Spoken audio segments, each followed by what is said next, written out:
Deus vivo, desde o templo dedicado ao Senhor, unimos a fé com o teu servo, o Bispo Macedo, para pedir o livramento desta pessoa que está depressivo, agressivo, desacreditado da felicidade, inclusive já tentou tirar a sua própria vida, depois que perdeu este familiar, perdeu este ente querido para esta pandemia, para um vício, um acidente, uma doença. Meu Deus, agora, como profeta, como servo do Deus vivo, coloca a tua mão, aproxime-se, meu amigo, do seu televisor, do seu computador, você que participa desta oração através da rádio, coloque a sua mão sobre o rádio receptor, coloque a sua mão sobre a minha mão, pois a mão do Altíssimo chega ao seu corpo, chega agora à sua mente e arranca agora esse pensamento de morte, esse pensamento de acabar com a própria vida. Eu te repreendo, encosto, e eu te ordeno pelo poder de Deus, agora, saia, saia, em o nome de Jesus eu digo, eu ordeno, saia! Respire profundo, levante o copo com água, pois como um ponto de contato, meu Pai, eu apresento a Ti esta água e a declaro consagrada, desde o templo de Salomão, e você que crê, diga, assim seja. Beba, participemos juntos desta água consagrada a Deus em oração. Coloque as mãos sobre o seu peito, meu amigo, receba a paz, pois Ele, Jesus, te perdoa. Então, perdoe-se agora pelos erros, escolhas erradas, perdoe as pessoas que lhe ofenderam, receba agora coragem para obedecê-lo, sim, como diz as Escrituras Sagradas, para que você então venha andar com Deus e Deus venha lhe proteger. Receba agora, aí onde você está, a proteção do Altíssimo. Oh, meu Pai, em tuas mãos eu entrego a vida de todos. Que esta pessoa que decide agora fazer o voto de Betel, porta do céu, andar contigo, parar de tocar no sagrado e honrar ao Senhor em primeiro lugar, mesmo em meio ao desemprego, às dívidas, à falta de clientes, ele toma esta decisão. Então vem, Senhor Espírito Santo, abre os seus braços, vem possuir a todos que entram em aliança contigo por meio deste voto de Betel, para então viver um pedacinho do céu aqui na terra. E você que crer, diga, assim seja. Graças a Deus. Todos terão chip no corpo até 2030, diz o fundador e presidente do Fórum Econômico Mundial, Klaus Schwab. Primeiro podemos implantá-los nas nossas roupas e depois podemos até pensar em implantar nos nossos cérebros ou nossa pele. Segundo estudos, o livro de Gênesis, o primeiro livro da Bíblia, tem cerca de 3.400 anos. Apocalipse, o último livro, também chamado de o livro da revelação de Jesus Cristo, tem mais de 2.000 anos. Como um livro escrito há mais de 2.000 anos revelaria coisas que estamos vivenciando hoje se fosse escrito apenas sob a ótica de simples homens, como dizem os incrédulos? Também obrigou todos, pequenos e grandes, ricos e pobres, livres e servos, lhes seja posto um sinal na sua mão direita ou nas suas testas, para que ninguém possa comprar ou vender, senão aquele que tiver o sinal, ou o nome da besta, ou o número do seu nome. Isso não quer dizer que esse chip, ao qual Klaus Schwab se refere, seja a marca da besta, mas apenas que o cenário está sendo montado para isso. Os sinais não negam que algo profundamente espiritual está acontecendo. Em outubro de 2019, o Fórum Econômico Mundial promoveu um exercício de simulação sobre uma possível pandemia. 2 meses depois, a pandemia começou. Outro evento do Fórum Econômico Mundial, marcado para junho de 2021, cita um exercício que irá simular uma grande ofensiva cibernética, que poderia levar o mundo à queda das comunicações e da cadeia de produção, causando um problema econômico e social ainda maior do que a crise de 2020. O fato é que as grandes crises parecem surgir convenientemente sempre que as elites desejam implantar grandes mudanças. Em seu livro, Klaus Schwab afirma que a crise sanitária de 2020 proporcionou as condições favoráveis para a implementação do Grande Reset, uma redefinição global. Significaria a reconfiguração do capitalismo dentro de conceitos chamados de Quarta Revolução Industrial, inserido numa visão mais social, na qual o Estado teria mais controle. As Sagradas Escrituras estão se cumprindo e o fim se aproxima. Fique atento, pois os dias se abreviam. Aquele, porém, que perseverar até o fim, esse será salvo.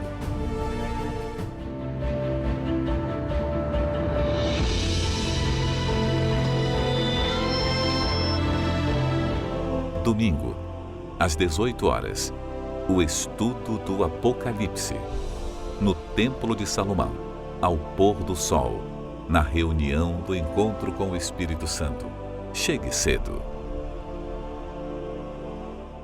O Senhor Jesus revela no livro do Apocalipse que durante a ação do cavaleiro do cavalo preto, mesmo em meio a tanta fome na terra, uma minoria continuará gozando de abundância, vivendo na opulência devido às suas riquezas acumuladas. Durante a grande tribulação, enquanto uma pessoa comum terá de trabalhar um dia inteiro só para comer, sustentar a si mesmo e mais ninguém, os ricos estarão desfrutando de iguarias finas à vontade. A injustiça prevalecerá, já que rejeitaram o príncipe da justiça, que é Jesus, como seu Salvador. Meu amigo, isso quer dizer que o anticristo, por fim, terá o controle da economia mundial, sobre promessas de alimentar as massas famintas, ele quer controlar, como sempre, o povo. Controle, se alguém quer controlar o povo, então controle a comida. É o provérbio, popular. Uma velha tática de Satanás, o criador da ditadura. Ele quer controlar as pessoas, por isso procura controlar a economia, controlar a alimentação. E por essa razão eu tenho dito, não tente se esconder atrás das muitas obras na sua igreja, não se engane pensando que a sua posição na sua religião, obras de caridade, poderá encobrir os seus pecados e salvar a sua alma. Você tem que conhecer a Deus pessoalmente. Os sinais são visíveis de que Jesus está voltando para buscar os seus filhos. E cabe você, a mim, a todos nós que cremos em Deus, estarmos preparados para irmos ao seu encontro nas nuvens. Por isso, se você ainda não fez o voto de honrar a Deus em primeiro lugar, faça este voto, o voto de Betel. Domingo vamos estudar o livro do Apocalipse às 18 horas, aqui no Templo de Salomão. Aceite o desafio de obedecer ao Deus vivo e Ele transformará a sua vida.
Pare aí agora.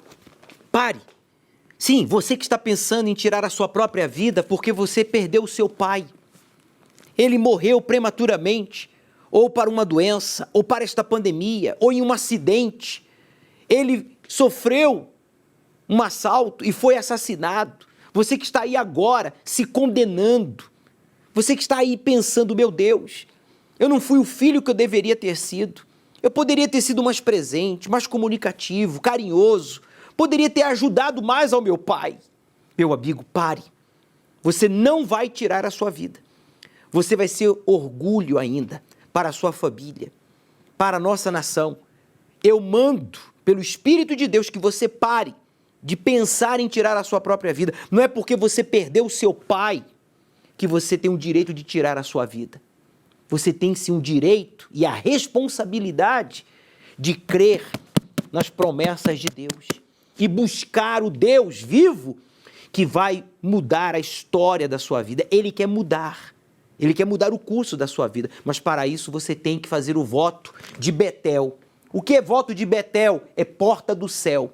É você dar o primeiro passo saindo do inferno e entrando no céu, fazendo Deus o seu único Senhor, Salvador, o dono da sua vida.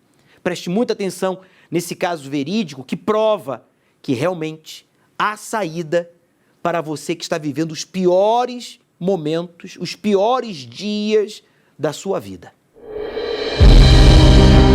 Jacó estava perdido, sem direção e sozinho. Fez voto com Deus de fidelidade e iniciou ali uma nova jornada. Se você, como Jacó, firmou um compromisso de fidelidade com Deus, domingo, dia 13, realizaremos a unção nas mãos. Todos os que estiverem nesse dia receberão a unção nas mãos com o azeite consagrado em Betel e enviado para o Templo de Salomão. Para que tenham sucesso no que tocarem, habilidades, talentos, saúde para fazer tudo com diligência, excelência, dando o melhor de si. Ao pôr do sol, na reunião do encontro com o Espírito Santo, às 18 horas, no Templo de Salomão ou em uma Universal. Saí com uma dívida de 120 mil. Eu não tinha condições de pagar. Eu decidi dissolução da sociedade. Meu nome é Carol Lopes, eu sou empresária no ramo da beleza. Antes de chegar à Igreja Universal, eu já trabalhava no ramo da beleza, mas eu era funcionária de um salão. Eu já tinha uma cartela de clientes, eu já tinha feito vários cursos, já estava desenvolvendo nessa área. Porém, eu não via acontecer. Eu não conseguia conquistar uma casa, eu não conseguia conquistar um carro, eu não tinha crédito no mercado. Um carro que eu tinha na época, eu conquistei porque eu usei o nome de uma outra pessoa, porque o meu nome nunca era aceito. Chegava nos bancos e não tinha crédito. Eu buscava prosperar, mas eu não conseguia prosperar, não conseguia ver o fruto do meu trabalho. Além da minha vida financeira, né, que eu não conseguia conquistar, eu tinha também acabado de sair de um relacionamento, noivado, que durou 4 anos. E desse relacionamento eu saí com uma dívida de 120 mil. Então eu tive que arcar com essa dívida. E foi assim que eu cheguei. E quando eu cheguei, eu ouvi o bispo falando sobre o dízimo, né? E aí que eu fui começar a entender a questão da fidelidade, das primícias, de você ter essa parceria, esse pacto com Deus. Foi aí que eu entendi, e eu estava nesse momento que eu não tinha condições, né, de arcar, né, de pagar essa dívida. Era uma situação que eu tinha que ficar sobrevivendo, né? Se eu fosse trabalhar como eu trabalhava ou até mais, eu ia sobreviver para poder pagar, arcar com essa dívida. E chegou um momento que eu fiquei, eu tenho que fazer essa prova com Deus, porque eu já tentei de tudo. Eu lembro que era um dízimo na época uns R$350, né? Então naquele mês eu não paguei a dívida, né, que eu tinha, o compromisso que eu tinha dos 120 mil, né, que era mensalmente, né, que tinha que fazer o pagamento, eu não fiz. Daí em diante as coisas já foram mudando, né? No segundo mês eu já consegui organizar, a dívida já começou a ser paga, né? No caso, eu paguei já de um mês, já paguei o outro também, eu não fiquei mais atrasando. E Deus foi dando direção. O dinheiro que eu não via, que chegava nas minhas mãos e, né, antigamente, antes do dízimo, eu não conseguia ver para onde que estava indo, começou a aparecer. Então, consegui organizar a minha vida a partir de então. No meu trabalho, eu já vi essa mudança. Aumentou muito a minha cartela de clientes, né? E eu comecei a ver o resultado do meu trabalho, ao ponto de, nessa empresa que eu estava como funcionária, eu vi a necessidade que eu tinha que ter mais espaço para eu crescer, eu queria colocar, né? Deus estava me dando direção, né, de como fazer um trabalho diferente, e eu via que ele não tinha espaço mais para isso. Foi aí que eu aceitei, né, abri um salão, na verdade, com sociedade, e começamos esse trabalho. Em tudo eu coloquei Deus em primeiro lugar, inclusive na minha vida amorosa, onde na igreja também eu conheci o meu marido, o Glauber. Meu nome é Glauber Menezes. Eu cheguei na Igreja Universal por intermédio do convite da minha mãe. Então, por esse convite feito, né, eu tinha muito maus olhos em se tratar de Igreja Universal, Bispo Macedo. Toda vez que ela me chamava e convidava para ir, eu sempre dizia que já vai para a Igreja dos Ladrões, né? Então, eu tinha um preconceito muito grande com a igreja, eu não aceitava, dentro de mim eu tinha uma revolta, mesmo sofrendo de depressão, mesmo sofrendo síndromes do pânico. E aí foi aí que eu decidi realmente participar numa reunião, porque eu já não aguentava tanto sofrimento. E numa dessas reuniões o bispo falou sobre o dízimo, como nós devíamos proceder para se tornar um dizimista fiel, e eu prontamente, em meio ao sofrimento, a meio às dores, no meu processo de libertação, né, eu não tive resistência, eu obedeci, me tornei dizimista fiel. Naquele momento, comecei a devolver as primícias, apesar de dizimar de moedas. Eu lembro que o meu dízimo foram 2 moedas, o meu primeiro dízimo. Mas a partir daí a minha vida começou a mudar, né? Eu fui liberto, fiquei livre da depressão, né? Logo em seguida batizei nas águas, tive o batismo com o Espírito Santo. E logo então eu conheci a minha esposa. E juntos nós começamos a desenvolver muito mais a empresa. E foi aí que eu vi que nessa sociedade eu não tinha voz, eu não conseguia desenvolver as minhas ideias, os projetos. Eu acabava trabalhando muito e eu não conseguia colocar, né, o meu posicionamento, né, não era ouvida. Eu decidi que seria feita a dissolução da sociedade. E foi aí que eu decidi fazer uma prova com Deus, porque eu não aceitava mais essa situação toda que estava acontecendo, desgastante, né? E que estava travando também o meu crescimento. Nós dobramos o dízimo, foi algo que entre eu e meu marido nós decidimos, né? E tomar essa atitude, né? Nós conseguimos comprar primeiramente de uma sócia, a parte dela na sociedade. Logo em seguida conseguimos da outra sócia que também estava com muita resistência. Desde então o salão foi só crescendo, desenvolvendo. O meu marido passou a trabalhar comigo, nós unimos forças, né, na administração do salão e colocamos Deus como nosso sócio. E hoje o salão é só nosso, né? Nós não temos terceiros na sociedade. O nosso sócio hoje é Deus e tem desenvolvido cada dia mais o crescimento da empresa, tudo só tem aumentado. E em meio à pandemia foi o nosso momento que nós mais crescemos. Nós começamos a conquistar coisas impossíveis que aos olhos humanos jamais a gente imaginaria que fosse chegar nas nossas mãos, que é justamente a questão da compra do imóvel. Foi na época em meio à pandemia, né? Nós adquirimos uma exclusividade de uma marca italiana, tudo fruto, né, da nossa fidelidade ao dízimo, da nossa entrega. Hoje a nossa empresa ela é dizimista. Nós só temos a agradecer pela misericórdia dele. Todas as áreas da nossa vida foi transformada. Vida amorosa, eu tinha uma vida amorosa frustrada. Hoje eu tenho um casamento abençoado, um casamento que só me traz alegria. né, onde tem a fidelidade. Conquistamos outros bens, casa, terrenos em condomínio fechado. Hoje a gente viaja para onde a gente quer, a gente programa a nossa viagem. Antigamente eu não conseguia comprar um carro, que eu tinha que pedir um nome emprestado para comprar um carro. Hoje a gente compra o nosso carro à vista, um carro importado. Todos esses momentos, em todos esses períodos dessa caminhada que nós passamos, se não tivéssemos o Espírito Santo, a gente não ia conseguir vencer. Hoje o nosso maior tesouro realmente é ter o Espírito Santo, é ter a paz, é ter o próprio Deus dentro da gente. E o melhor, né? Ter alegria, ter uma vida completa, uma vida de prosperidade completa, inclusive vida espiritual. Mais de 120 mil reais de dívidas. Esse casal vivia humilhado, depressivos, brigando. Ela com síndrome do pânico, agressiva. Ele desacreditado, lutando, se esforçando, mas tudo amarrado. Meu amigo, qual é o valor da sua dívida? 10 mil, 50 mil, 100 mil? Esse casal estava endividado em mais de 120 mil reais. Hoje prósperos.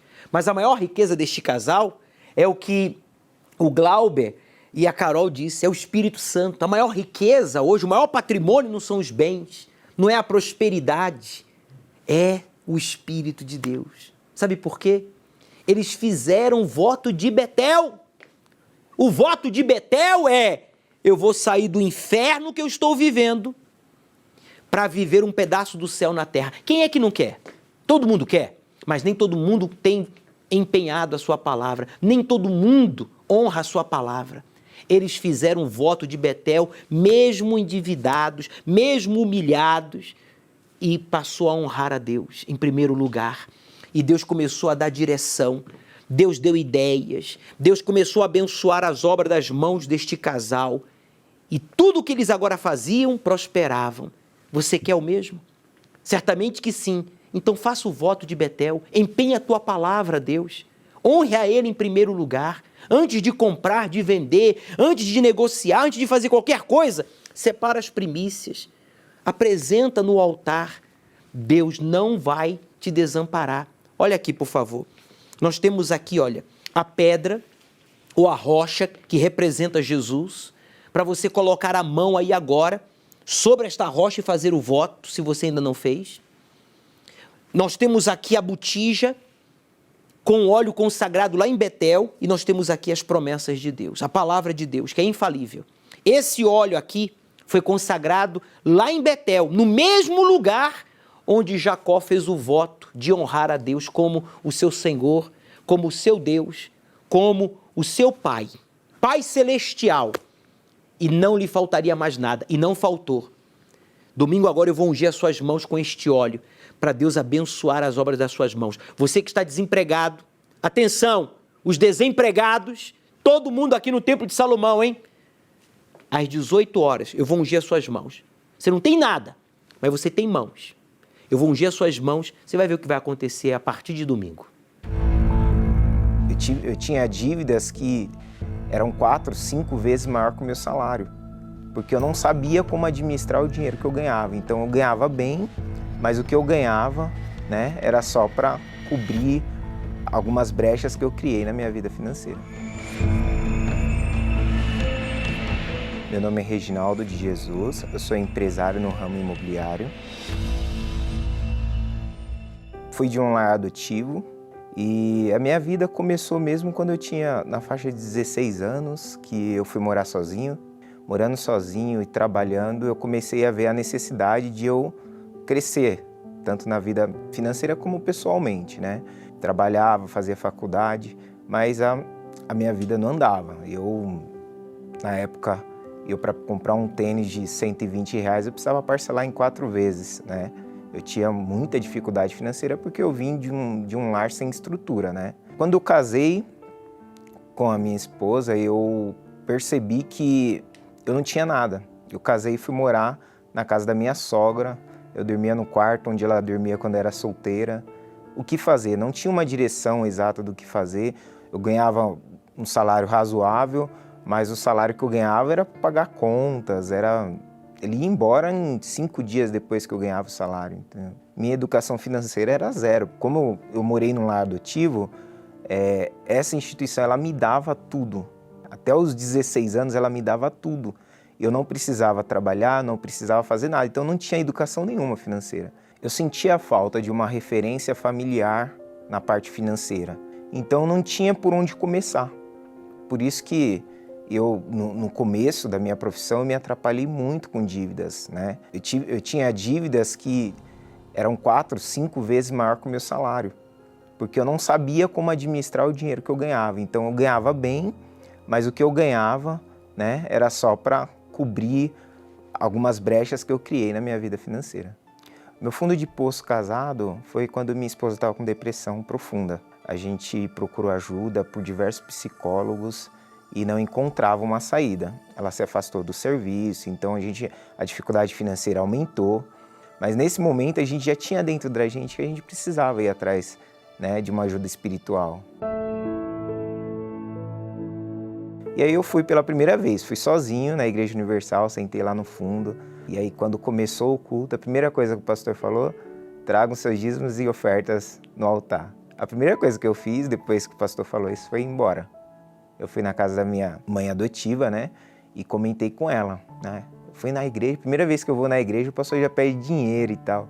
Aí minha mãe adotiva abriu meus olhos, né, falou, ó, dá uma olhada na Bíblia, vê se o que ele falou realmente é verdade, não julga, né, antes de você saber. Aí que foi minha conversão, praticamente, porque eu sempre busquei saber, entender aquilo que eu não entendia.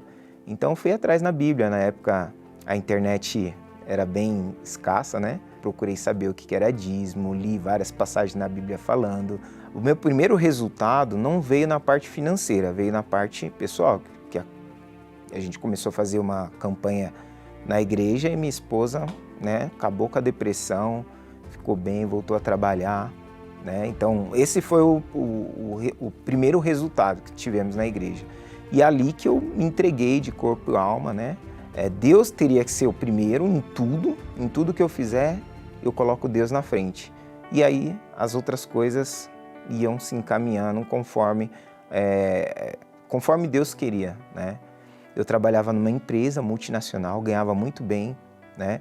Eu cheguei a levar toda a produção dessa empresa para o interior, fiquei 3 meses como líder de produção no interior. Eu percebi que a minha visão abriu e eu percebi que eu estava sendo empregado de um bilionário e ele praticamente me dava o resto como meu salário, né? Eu falei, não, eu tenho que mudar essa situação. Foi aí que eu fui para o ramo imobiliário, mesmo dentro da empresa. Fiquei assim praticamente por uns 6 meses até que eu consegui pedir minha demissão na empresa. Foi uma transformação no primeiro ano, a gente saiu de um aluguel, a gente não podia pagar um aluguel. Aí saímos da casa da minha sogra em menos de 1 ano e fomos para um apartamento que era nosso. Então tudo isso foi o fruto de eu ter seguido a direção.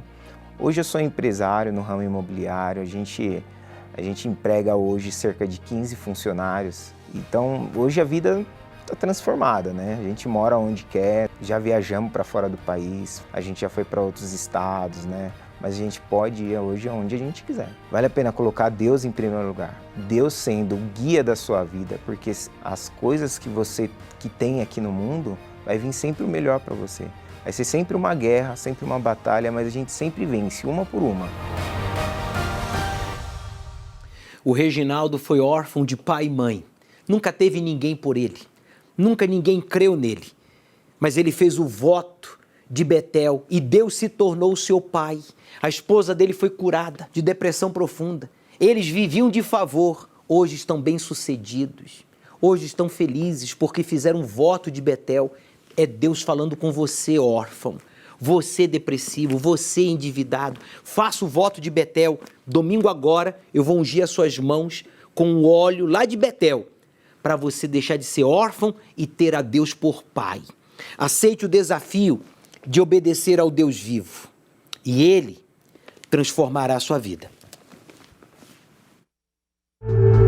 Existe no mundo atual uma crescente onda que sugere cuidado com o ser humano e o meio ambiente. Mas o que está por trás disso? Será mesmo cuidado com o próximo? Em plena pandemia, a NASA anunciou os projetos escolhidos para a edição de 2021. A iniciativa tem a missão de inovar tecnologias espaciais para a exploração do universo. No mundo, 35 nações têm agências para lançar missões que cruzam a atmosfera, levando astronautas e satélites. Todos os anos, bilhões de dólares são investidos em aventuras espaciais, numa frívola busca para encontrar vida em outros planetas. Mas como está a vida aqui na Terra? Chefe da diplomacia americana alertou recentemente para uma limpeza étnica na Etiópia. Consiste em banir, matando ou expulsando grupos indesejados do país. Os conflitos teriam deixado 500 mil de pessoas sem casa. 60 mil teriam fugido para o Sudão e cerca de 100 mil soldados mortos. A guerra na Síria já fez mais de 388 mil mortes e 12 milhões de refugiados e deslocados. Pessoas que precisam fugir do país ou da região onde moram para sobreviver. Terrorismo na região de Cabo Delgado, em Moçambique, fez 700 mil refugiados. 50% dos moçambicanos que fogem da guerra são crianças. No Sudão, a fome é usada como método de guerra. Consiste em privar comunidades que vivem em áreas controladas pela oposição de recursos necessários para a sobrevivência. 235 milhões de pessoas têm passado fome no mundo. Com este quadro sendo potencializado pela pandemia, que fechou empresas e deixou milhões desempregados, devido aos lockdowns, entre outros fatores. Pessoas que passam fome diariamente narram a situação como um profundo desespero, anseio pela morte, desejo de cessar de uma vez aquela situação. Porque parece que ninguém se importa. Falta dinheiro no mundo? Falta comida no mundo? Em março de 2020, o secretário da ONU pediu cessar-fogo entre as nações a fim de concentrar os esforços na luta pela vida, contra a pandemia. Mas e os milhões de mortes causados pelas guerras e pela fome? Não importam? Por que não há esforço contra tanta violência? Como o Senhor Jesus já nos ensinou mais de 2000 anos atrás, amar a Deus sobre todas as coisas e ao próximo como a si mesmo, o nosso mundo seria muito diferente se isso fosse praticado. Mestre, terá algum sinal quando estiver para acontecer? Vão se levantar nação contra nação e reino contra reino.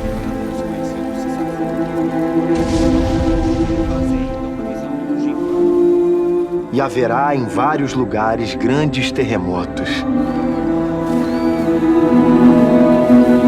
e fomes e pestilências. Os sinais estão aí. Porém, nossa preocupação não deve ser quando chegará o fim dos tempos.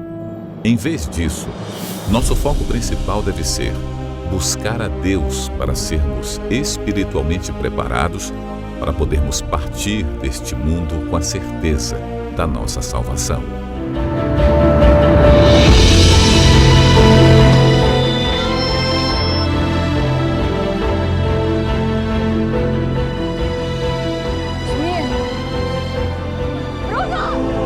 Domingo, às 18 horas, o estudo do Apocalipse, no Templo de Salomão, ao pôr do sol, na reunião do encontro com o Espírito Santo.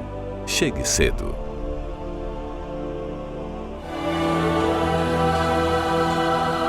Um dia o sol não vai brilhar no céu e dirão: se apagou.